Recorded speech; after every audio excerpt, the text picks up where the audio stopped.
Ivar the Boneless, the crippled Viking leader who led the most brutal invasion of England, despite his mythic handicap. Ivar the Boneless, a.k.a. Ivar Ragnarsson, was the most fearsome Viking of his time and conquered England with his heathen army. Ivar the Boneless was one of the most feared Vikings in history, and he couldn't even stand without somebody holding him up. In Viking tradition, someone like him would have been killed at birth, but Ivar was protected because he was the son of a powerful chief. His body was so frail that he had to be carried on a shield when he went into battle, but his mind was one of the sharpest around. This was the man who led the great Viking heathen army on its conquest of England in the late 9th century. Under Ivar, the Vikings terrorized the nation and conquered everything from Essex to Dublin. Ivar ushered in an era of Viking domination over Britain that wouldn't end until long after his death. And, as legend has it, he didn't have a single bone in his body. Who was the real Ivar the Boneless? Today, most people know Ivar the Boneless from the History Channel show Vikings,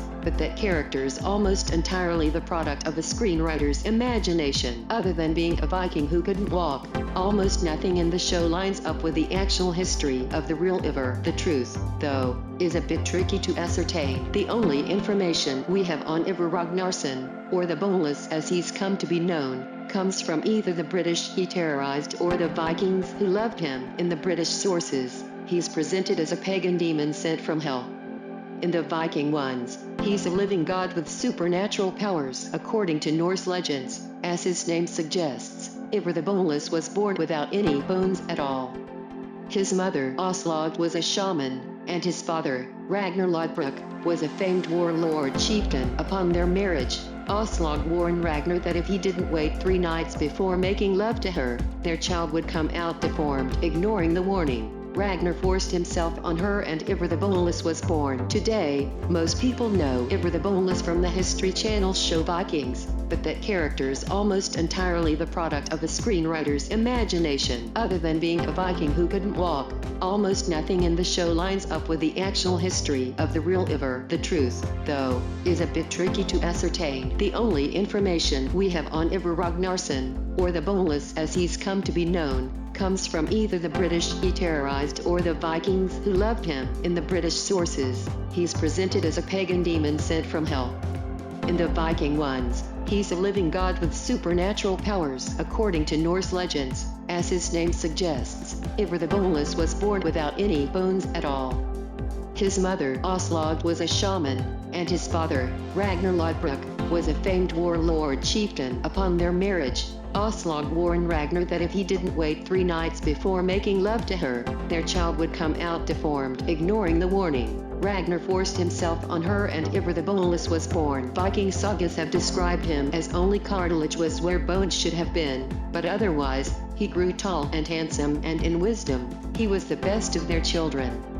Considering having no bones would make it pretty difficult to stay alive, it's obvious that the historic record on Ivar is a bit exaggerated. Having said that, modern historians have some interesting theories as to why he was so named. Most seem to think he had a condition called osteogenesis imperfecta, which leaves sufferers with fragile, glass-like bones. There's another possibility, though. The Vikings also described him as massive. Records from the 17th century claim that a farmer found Ivar's remains and that he was 9 feet tall. The bones he found have been lost since then, but if it were so, Ivar would have been as tall as Robert Wadlow, the tallest man in history, who needed leg braces to stand. Ivar was also known to be ferocious in battle, and his supposed girth suggested that he was likely physically flexible, like double-jointed, so much so that he could have been considered without any bones at all. Another less flattering explanation for his nickname could have been the fact that he died childless and loveless. He was referred to by contemporaries as having no love lust in him. He could, in that sense, have been boneless.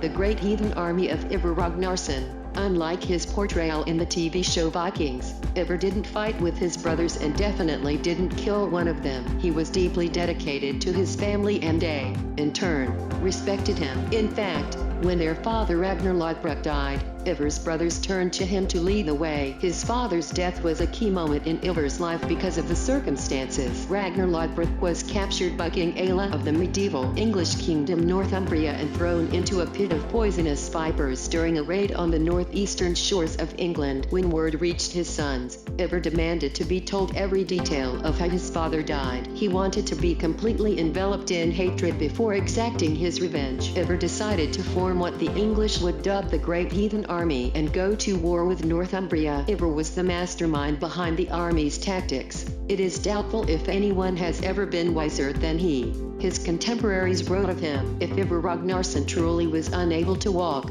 then he relied more on his mind instead of his body to lead his Norse warriors." According to the Vikings, though, Ivar the Boneless would still fight with them in the vanguard as a show of courage lofted on a shield even though his body was practically useless. Norse legend says their first battle with Northumbria ended with Ayla and Ivar making a deal. Ivar promised to stop raiding as long as he could claim as much land as he could cover with an ox's hide. Ayla agreed, and then Ivar cut an ox hide into such fine strands that he managed to cover the entire fortress at York, which was the capital of Northumbria. That probably didn't happen, but there's no question that Ivar conquered the city. There, he captured Ayla and made him pay in the most brutal way imaginable. If the other legend is any truer, the Vikings called it the Blood Eagle. They ripped open Ayla's ribcage from behind and pulled his lungs out into the shape of wings. Then, to make it as painful as possible, they sprinkled salt into his bloody wounds. Ivar the Boneless conquers England. Ivar the Boneless didn't stop with Ayla's death and the capture of Northumbria. Instead, he turned his sights on the rest of England. Army raided here and there and filled every place with bloodshed and sorrow. The English writer Simeon of Durham wrote of Ivar Ragnarsson's reign of terror. Far and wide it destroyed the churches and monasteries with fire and sword. When it departed from a place it left nothing standing but roofless walls. The hardest target was the kingdom of Mercia at the time. It was the strength of England, its greatest kingdom. The Great Heathen Army set up a base near the Mercian city of Nottingham and spent more than a year attacking and withdrawing from it, but in the end, they broke through its walls and slaughtered the people inside. With Mercia falling under their rule, the rest of England could barely stand against the Viking army. They marched on, making martyrs out of the men they slaughtered. Ivar the Boneless famously put King Edmund of East Anglia through such a long and horrible death that, when he was through with him, the Christians sainted him Edmund the Martyr. Ivar had him brutally beaten with clubs, bound up in iron chains, tied to a tree, and filled full of arrows until he looked like a porcupine. Only then did he allow him to die.